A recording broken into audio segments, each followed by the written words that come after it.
ಜಾಗಕ್ಕಾಗಿ ಕುಟುಂಬದ ಮೇಲೆ ದಬ್ಬಾಳಿಕೆ ದೌರ್ಜನ್ಯ.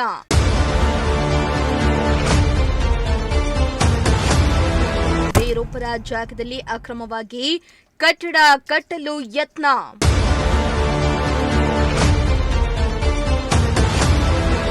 ಎಸ್, ಇತ್ತೀಚಿನ ದಿನಗಳಲ್ಲಿ ಇಂಚು ಜಾಗಕ್ಕೂ ಬಂಗಾರದ ಬೆಲೆಗಿದ್ದು ಜಾಗವನ್ನ ಲಪಟಾಯಿಸಲು ಮುಂದಾಗ್ತಾ ಇರೋದು ಅಲ್ಲಲ್ಲಿ ಕಂಡು ಬರ್ತಾ ಇದೆ. ಅಲ್ಲದೆ ಈ ಜಾಗಕ್ಕಾಗಿ ಅದೆಷ್ಟೋ ಗಲಾಟೆ ಮಾರಾಮಾರಿ ನಡೆದಿವೆ.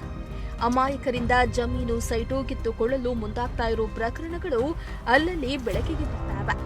ಈಗ ಅಂತಹದೇ ಘಟನೆ ಗಡಿ ತಾಲೂಕಾದ ಪಾವಗಡದ ನಾಗಲಮಡಿಕೆ ಹೋಬಳಿಯ ಬೆಳ್ಳಸಮುದ್ರ ಗ್ರಾಮದಲ್ಲಿ ನಡೆದಿದೆ.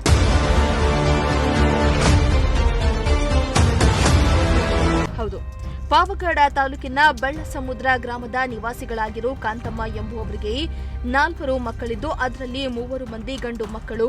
ಬೆಳ್ಳಸಮುದ್ರ ಗ್ರಾಮದಲ್ಲಿ ರಾಮಾಂಜನಪ್ಪ ಎಂಬುವವರಿಂದ 20 ಗುಂಟೆ ಜಾಗವನ್ನ ತೆಗೆದುಕೊಂಡಿದ್ದು ಇವರು ಖಾತೆಯನ್ನ ಕೂಡ ಮಾಡಿಸಿಕೊಂಡಿದ್ದಾರೆ. ಆದರೆ ಈಗ ಜಾಗ ತಮಗೆ ಸೇರಿದಂತ ತಕರಾರನ್ನ ಎತ್ತಿದ್ದು ಕಾಂತಮ್ಮ ಕುಟುಂಬಸ್ಥರ ಮೇಲೆ ದಬ್ಬಾಳಿಕೆಯನ್ನ ಮಾಡುತ್ತಿದ್ದಾರೆ. ಅಲ್ಲದೆ ಈ ಸಂಬಂಧ ಕೋರ್ಟ್ನಲ್ಲಿ ವಿಚಾರಣೆಯನ್ನ ನಡೆಸ್ತಾ ಇದ್ದು ಕಾಂತಮ್ಮ ಪರವಾಗಿ ಕೋರ್ಟ್ನಲ್ಲಿ ತೀರ್ಪು ಕೂಡ ಬಂದಿದೆ.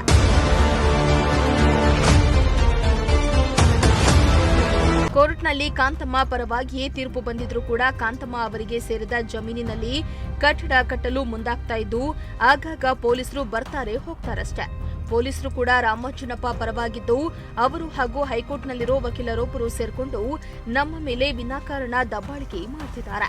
ಅಲ್ಲದೆ ನಮ್ಮ ಮೇಲೆ ಬೆದರಿಕೆ ಹಾಕ್ತಿದ್ದಾರೆ. ಜೊತೆಗೆ ನಮ್ಮ ಕುಟುಂಬದ ಮೇಲೆ ಸುಮಾರು 7 ಕೇಸನ್ನ ಹಾಕಿದ್ದಾರೆ ಎಂದು ಕಾಂತಮ್ಮ ಹಾಗೂ 3 ಮಂದಿ ಮಕ್ಕಳು ಪ್ರಜಾಶಕ್ತಿ ಟಿವಿ ಕ್ಯಾಮೆರಾ ಮುಂದೆ ಅಳಲನ್ನ ತೋಡ್ಕೊಂಡಿದ್ದಾರೆ. ಯಾರು ಸಪೋರ್ಟ್ ಮಾಡ್ತಾ ಇಲ್ಲ, ಯಾರು ಇಲ್ಲ. ನಮಗೆ ಪ್ರಾಣ ಹೆದರಿಕೆ ಇಡ್ತಿದ್ದಾರೆ. ನಾವಿರೋದು 4 ಜನ. 4 ಜನರಿಗೆ ಒಬ್ಬರು ಬೆಂಗಳೂರಲ್ಲಿದ್ದಾರೆ, ಒಬ್ಬರು ತಿರುಮಲೆಯಲ್ಲಿದ್ದಾರೆ, ಒಬ್ಬರು ಹೊಲದಲ್ಲಿ ಮನೆ ಕಟ್ಕೊಂಡಿದ್ದಾರೆ, ಒಬ್ಬರು ಊರಲ್ಲಿದ್ದಾರೆ. ನಮ್ಮ ಟೈಮಿಗೆ ಏನಾಗುತ್ತೆ ಅಂತ ನಮಗೆ ಗೊತ್ತಿಲ್ಲ. ಯಾವ ಟೈಮ್ ಏನ್ ಮಾಡ್ತಾರ ಅಂತ ನಮ್ಗೆ ಗೊತ್ತಾಗ್ತದೆ ಸರ್. ನಾವು ಊಟ ಮಾಡಕ್ಕಿಲ್ಲ, ನಮ್ಮ ಮಕ್ಕಳು ನಿಟ್ಟು ಬರಕ್ಕಿಲ್ಲ. ಏನೇನೋ ಮಾತಾಡ್ತಾರೆ ಸರ್. ನಮಗೆಲ್ಲ ಪ್ರಾಣ ಹೆದರಿಕೆ ಆಗ್ತಿದ್ದಾರೆ. ಬೆಂಗಳೂರಿಂದ ಕರ್ಕೊಂಡು ಬರ್ತೀನಿ, ರೋಡ್ಗೆ ಏನಾದರೂ ಮಾಡಿಸ್ತೀನಿ. ನಾವು ಬೆಂಗಳೂರು ಹೈಕೋರ್ಟು ನೋಡ್ತೀನಿ, ಅವ್ರ ಕತೆ ಏನೋ ಒಂದು ಕೇಸ್ ಹಾಕ್ತಾನೆ ಸರ್. ಒಟ್ಟು 7 ಕೇಸ್ ಹಾಕಿದ್ದಾರೆ ಸರ್ ಇದ್ರ ಮೇಲೆ. 7 ಕೇಸ್ ಸರ್. ಪಾವಗಡದಲ್ಲಿ 4 ಕೇಸು, ತುಮಕೂರಲ್ಲಿ 1 ಕೇಸು, ಬೆಂಗಳೂರಲ್ಲಿ 2 ಕೇಸು. ಮತ್ತೆ ನೀವು ಸಾಯಿಸ್ತೀನಿ, ಅದು ಮಾಡ್ತೀನಿ, ಇದು ಮಾಡ್ತೀನಿ ಅಂತ ಪೊಲೀಸ್ ಅವ್ರಿಗೆ ದುಡ್ಡು ಕೊಡೋದು, ಪೊಲೀಸ್ ಅವ್ರಿಗೆ ಹಂಗ್ ಮಾಡ್ರಿ ಹಿಂಗ್ ಮಾಡ್ರಿ ಅಂತ ಹೊಡೋದು. ಈ ತರ ಜೀವ ಬೆದರಿಕೆ ಆಗ್ತಾರೆ ಸರ್ ನಮ್ಮನ್ನೆಲ್ಲ. ನಾವು ಊರಕ್ಕೆ ಇರಕ್ಕೂ ಇಲ್ಲ, ಊರ್ ಬಿಟ್ಟು ಹೋಗಕ್ಕೂ ಇಲ್ಲ. ನಮ್ಗೆ ಆ ತರ ಪರಿಸ್ಥಿತಿ ಐತೆ ನಮ್ಗೆ. ಅದೇನೇ ಆಗ್ಲಿ, 20 ಗುಂಟೆ ಜಮೀನನ್ನ ಹಣ ಕೊಟ್ಟು ಖರೀದಿ ಮಾಡಿಕೊಂಡಿದ್ರು ಕೂಡ ವಿನಾಕಾರಣ ದಬ್ಬಾಳಿಕೆ ಮಾಡ್ತಾ ಇದ್ದು ಇಡೀ ಕುಟುಂಬ ನಿತ್ಯ ಕಣ್ಣೀರಿನಲ್ಲಿ ಕೈ ತೊಳೆಯುವಂತಾಗಿದೆ.